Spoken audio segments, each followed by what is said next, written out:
நாம் தியானிக்க இருக்கிற வசனம் ஏசாயா 43 அதிகாரம் 19வது வசனம். இதோ நான் புதிய காரியத்தை செய்கிறேன், இப்பொழுதே அது தோன்றும், நீங்கள் அதை அறியீர்களா?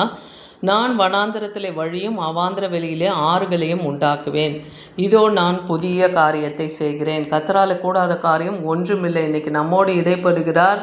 நான் புதிய காரியத்தை செய்கிறேன், இதை நீங்கள் அறியவில்லையான்னு கேட்குறார். ஏன்னா வனாந்தரத்திலே வழி அவாந்திர வெளியிலே ஆறுகளை உண்டாக்கி வைத்திருக்கிறவர் யார்? நம் ஆண்டவராகிய கர்த்தர் தான் இல்லையா? அவர் தான் சகலத்தையும் உண்டாக்கி அரசாளுகிற தேவன். அதனால நீங்கள் முந்தினவைகளை நினைக்க வேண்டாம், பூர்வமானவைகளை நீங்கள் யோசிக்காதீங்கன்னு சொல்கிறார், சிந்திக்க வேண்டான்னு சொல்கிறார். ஏன்னா நான் உங்களுக்கு இன்றைக்கும் புதிய காரியத்தை செய்ய வல்லமில்ல தேவனாக இருக்கிறேன்னு சொல்கிறார்.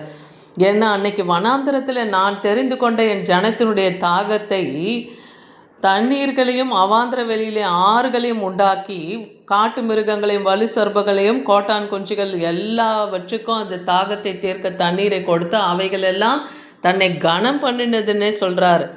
அப்போ இஸ்ரவேல் ஜனங்களுக்கு அப்போ அவர் செய்ய மாட்டாரா? அவருடைய சொந்த ஜனமாயிற்றே இல்லையா? அவர் தனக்காக அந்த இஸ்ரவேல் ஜனங்களை தன் சொந்த ஜனமாய் தெரிந்து கொண்டார். எதற்காக தெரிந்து கொண்டார், ஏற்படுத்தினார்? அவங்கள அவருடைய துதியை சொல்லி வரதான் தேவன் தெரிந்து கொண்டார் இல்லையா? யாக்கோபே, நீ என்னை கூப்பிடவில்லை, இஸ்ரவேலே நீ என்னை குறித்து மனம் சலித்து போனாய். இன்னைக்கு நாம் தேவனை கூப்பிடாமலே மனம் சலித்து போய் கொண்டிருக்கோம், நம்முடைய காரியங்களுக்கான பதில் வரலையேன்னு. ஆனால் நீங்கள் கர்த்தரை நோக்கி கூப்பிட்டு பாருங்கள், கர்த்தர் உங்களுக்கு இன்றைக்கி புதிய காரியத்தை செய்ய அவர் வல்லமையுள்ளவராக இருக்கிறார். ஏன்னா ஏசாயா 48:6 சொல்லுது, அவைகளை கேள்விப்பட்டாயே, அவைகளை எல்லாம் பார், இப்பொழுது நீங்களும் அவைகளை அறிவிக்கலாம் அல்லவா? இது முதல் புதியவைகளையும் நீ அறியாத மறைப்பொருளை கூட உனக்கு தெரிவிக்கிறேன்னு சொல்கிறார். அப்போ அன்னைக்கு இஸ்ரவேல் ஜனங்களை எகிப்திலிருந்து தேவன் வழிநடத்தின போது எப்படி அவாந்திர வெளியிலே வழியும் வனாந்திரத்திலே வழியும் அவாந்திர வெளியில் ஆறுகளையும் உண்டாக்கி ஜனங்களை எப்படி தேவன் போஷித்தார், வானத்து மன்னாவினாலே போஷித்தார், காடையை கொண்டு போஷித்தார், பகலிலே அவர் மேகஸ்தம்பமாகவும் இரவிலே அக்கினி ஸ்தம்பமாகவும் அவர்களை தேவன் வழிநடத்தினார்னு பார்க்குறோம். அப்போ நீங்கள் அவைகளை கேள்விப்பட்டவைகளை மற்றவங்களுக்கு சொல்லலாம். தேவன் செஞ்ச அற்புத அடையாளங்கள், செங்கடலை பிளந்து தேவன் வெட்டாந்தரையில் இஸ்ரவேல் ஜனங்களை நடத்தி யோர்தானை கடக்க வைத்து எரிகோ மதிலை விழ வைத்து கானானுக்குள்ளாக சுதந்திரிக்க வச்சார் இல்லையா? 31 ராஜாக்கள் 7 விதமான ஜாதிகளை துரத்தி இஸ்ரவேலுக்கு வாக்கு பண்ணின தேசத்தை கொடுத்த தேவன் இன்னைக்கு நம்முடைய வாழ்க்கையிலும் புதிய காரியங்களை செய்ய அவர் வல்லமில்ல தேவனாக இருக்கிறாரு. 2 கொரிந்தியர் 5:17 சொல்லுது, இப்படி இருக்க ஒருவன் கிறிஸ்துவுக்குள் இருந்தால் புது சிருஷ்டியாக இருப்பான், பழையவைகள் எல்லாம் ஒழிந்து போயின, எல்லாம் புதிதாயின. கிறிஸ்துவுக்குள் நாம் புது சிருஷ்டியாக இருக்கணும். எப்போ?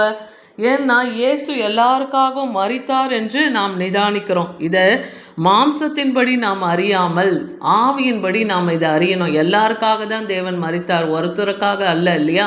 இந்த உலகத்தில் இருக்கிற சகல மனுஷர்களையும் பாவத்திலிருந்து மீட்டு அவங்களை ரட்சித்து அவங்களுக்கு நித்திய ஜீவனை கொடுக்க தான் தன்னுடைய ஜீவனை தாமாகவே முன்வந்து அவர் சிலுவையிலே அறைய தன்னை ஒப்பு கொடுத்தார். மரித்து அடக்கம் பண்ணப்பட்டு 3ஆம் நாள் உயிரோடு எழுந்து இன்றும் பிதாவின் வலது பாரத்திலே அவர் ஜீவனுள்ள தேவனாக வீற்றிருக்கிறார்.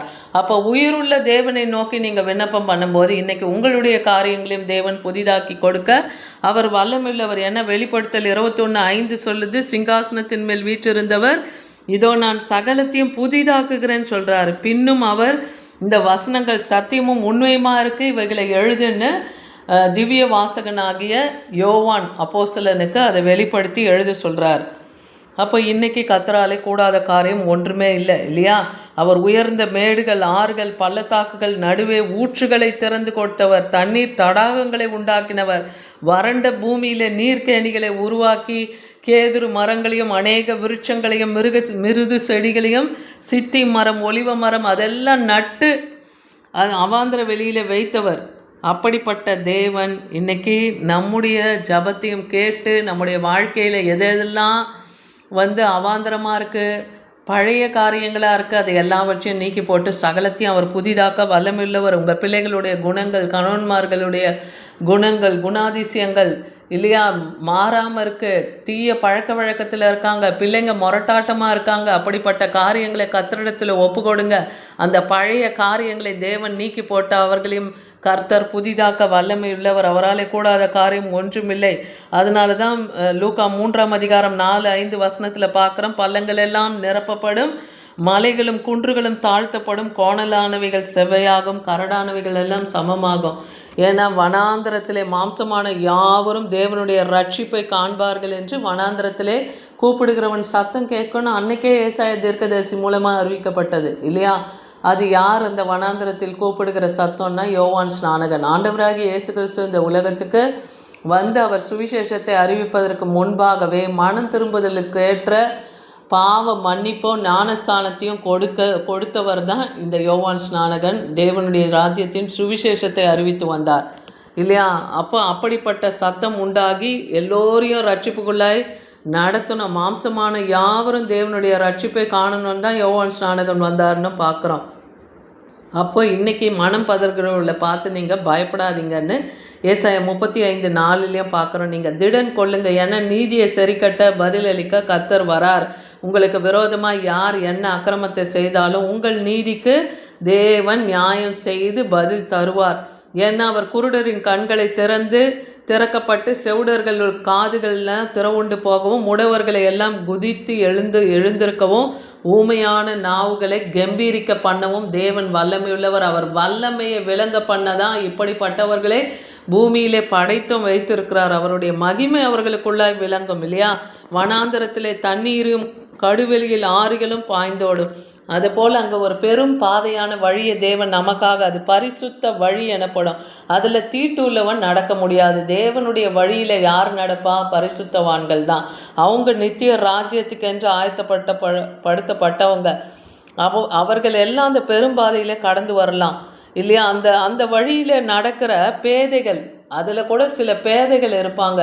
ரொம்ப தேவனை பற்றி கொஞ்சம் தான் அறிஞ்சிருப்பாங்க, ஆனால் விசுவாசத்தில் இருப்பாங்க, ஆனால் பேதைகளாக இருப்பாங்க. அப்படிப்பட்டவங்க கூட திசை கெட்டு போகாதபடி தேவன் செய்வன்னு இன்னைக்கு வாக்கு பண்ணுறார்.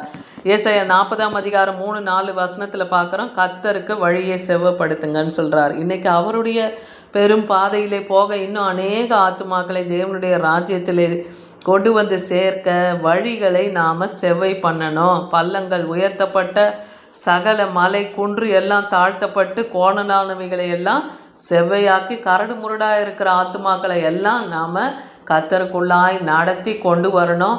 அந்த ஜீவ பாதையிலே, அந்த பெரும் பாதையிலே அவங்களை கொண்டு வந்து நித்திய ராஜ்யத்திலே சேர்க்கிறவர்களாக இருக்கணும். இதுதான் தேவன் இன்னைக்கு நம்மிடத்தில் விரும்புகிறார். அப்படி ஆத்துமா ஆதாயத்துக்கென்று நாம் விதைக்கிறோமா இல்லையா? அப்போ ராஜ்யம் கட்டப்படும், தேவ ராஜ்யம் கட்டப்படும். அப்படிப்பட்ட நமக்கு தேவன் இன்னைக்கு புதிய காரியத்தை செய்வார். அன்னைக்கு மோசே காலத்தில் இஸ்ரவேல் ஜனங்களுக்கு கண்மலையிலிருந்து நீரோட்டத்தை புறப்பட பண்ணினார்னு சங்கீதம் 78:16-20 வரைக்கும் பார்க்குறோம். அந்த தண்ணீர் நதியை போல ஓடி வந்தது, அவங்க தாகத்தெல்லாம் தீர்த்தது. அவங்க தங்களுடைய இச்சையின்படி தங்கள் போஜனத்தை கேட்டு பெற்றுக்கொள்கிறாங்க.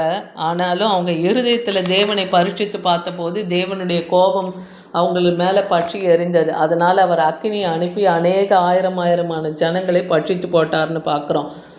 அப்போ இன்றைக்கி தேவன் நமக்கு நன்மை செய்து அப்படி முரட்டாட்டமான குணங்கள் இருக்கா நமக்கு, அதெல்லாம் நம்ம நீக்கி போட்டு தேவனிடத்தில் திரும்பும்போது தேவன் நமக்கு புதிய காரியத்தை செய்வார். அப்படி உங்களுக்கு அவர் புதிய காரியத்தை செய்யணுன்னா உங்கள் வழக்குகளை கர்த்தரிடத்தில் உங்கள் நீதியையும் சத்திய வசனத்தின்படியும் நீங்கள் வழக்காடுங்க. ஏன்னா சத்திய வசனத்தின்படியும் நீதியின்படியும் வழக்காடுகிறவன் யாருன்னே கேட்குறாரு இல்லையா? உங்கள் வழக்கை என்னிடத்தில் கொண்டு வாருங்கள்னு சொல்கிறாரு. உங்கள் பலமான நியாயத்தை கர்த்தருக்கு வெளிப்படுத்துங்க. குறை குற்றம் இல்லை, நாங்கள் சரியாக தான் நடக்கிறோம், ஏன் எங்கள் குடும்பத்தில் இப்படி ஒரு பாடு பிரச்சனைன்னும் போது சத்திய வசனத்தின்படி நீங்கள் அதை கர்த்தருக்கு தெரியப்படுத்துங்க. அப்படி செய்யும்போது கர்த்தர் முந்தி சம்பவிக்கலையும் இனி சம்பவிக்க போகிற காரியங்கள் எல்லாவற்றையும் உங்களுக்கு நான் அறிவிப்பேன்னே சொல்கிறார். அதனால் நீங்கள் கவலைப்படாமல் தேவனிடத்தில் உங்கள் காரியங்களை, உங்கள் நீதியை தேவனிடத்தில் வெளிப்படுத்தும் போது அவர் இன்றைக்கி பழையவைகளை எல்லாம் ஒழித்து போட்டு சகலத்தையும் உங்களுக்கு புதிதாக்கி, உங்கள் பிள்ளைகளை எல்லாம் நல்வழிப்படுத்தி, உங்கள் கணவன்மார்கள் குடிப்பழக்கம் கெட்ட சுபாவ பழக்க வழக்கங்களில் இருக்காங்கன்னா அந்த காரியங்கள்ல இருந்தும் அவர் விடுதலை ஆக்க அவர் வல்லமையுள்ளவர். தேவன் இன்னைக்கு உங்களுக்கும் புதிய காரியத்தை செய்வார். விசுவாசிங்க. இன்னைக்கு சொல்லி கொடுத்த ஒரு காரியமும் கர்த்தர் நமக்கு செய்த அற்புதங்களையும் அதிசயங்களையும் நம்ம சொல்லி சொல்லி துதித்து அநேகரை கர்த்தருக்குள்ளாக நாம் நடத்தும் போது தேவன் நமக்கு புதிய காரியத்தை செய்வார். ஆமேன்.